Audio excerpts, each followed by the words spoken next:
helping to map your financial future as a couple. I am joined by Vice President and Financial Security Advisor Shivani Oberoi. Welcome to the show, Shivani. Great to have you here.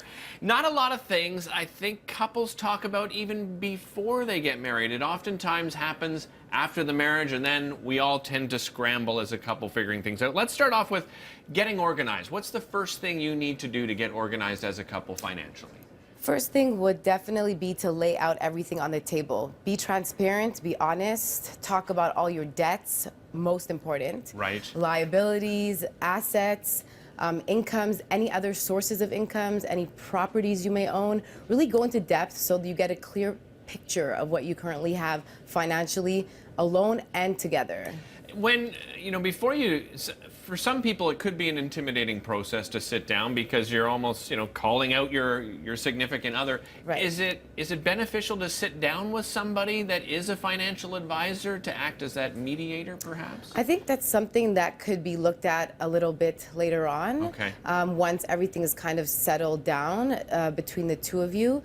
Definitely a professional advice is something I recommend, but I think having those tough conversations between each other gains the trust, especially the financial trust, which is important. Right.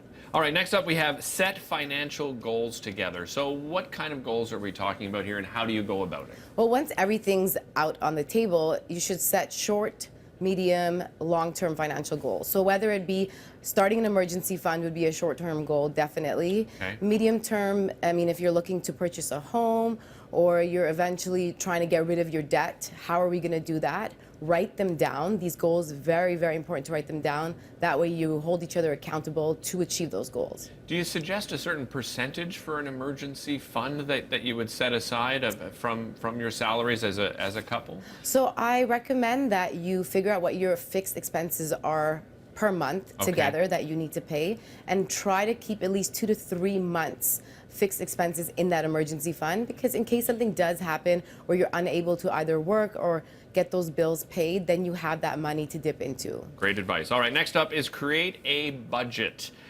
Really tough for a lot of us. What do you suggest? So I do not suggest doing a long-term budget right away. Start on a month-to-month basis so you kind of grasp to see how each of you is spending, your spending habits.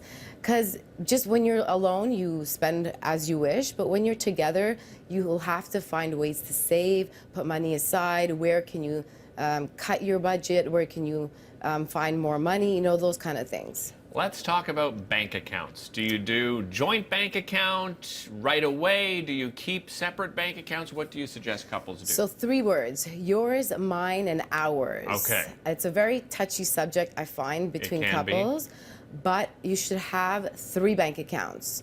You need to determine together what will be paid out of the our account. And then from there, you have your separate accounts, just in case there's one person who has special spending habits, I like to say. I like your honesty, yes. Likes to shop a little more.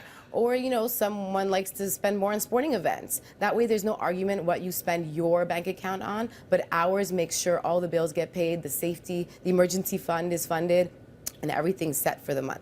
Lastly, probably most important, communication. Keep it going, and you even suggest money dates. What do you mean by that? So communication is the most important, but make it fun, because this is a touchy subject that could sometimes, lead to some type of disagreements.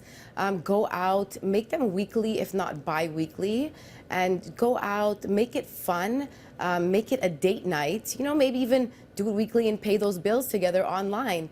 I suggest it takes a little bit of it eases the transition of paying those bills together and making it more a fun topic. Have those difficult conversations, but make it a date night. I love that idea. Thank you so much for your advice. Really appreciate it, Shivani.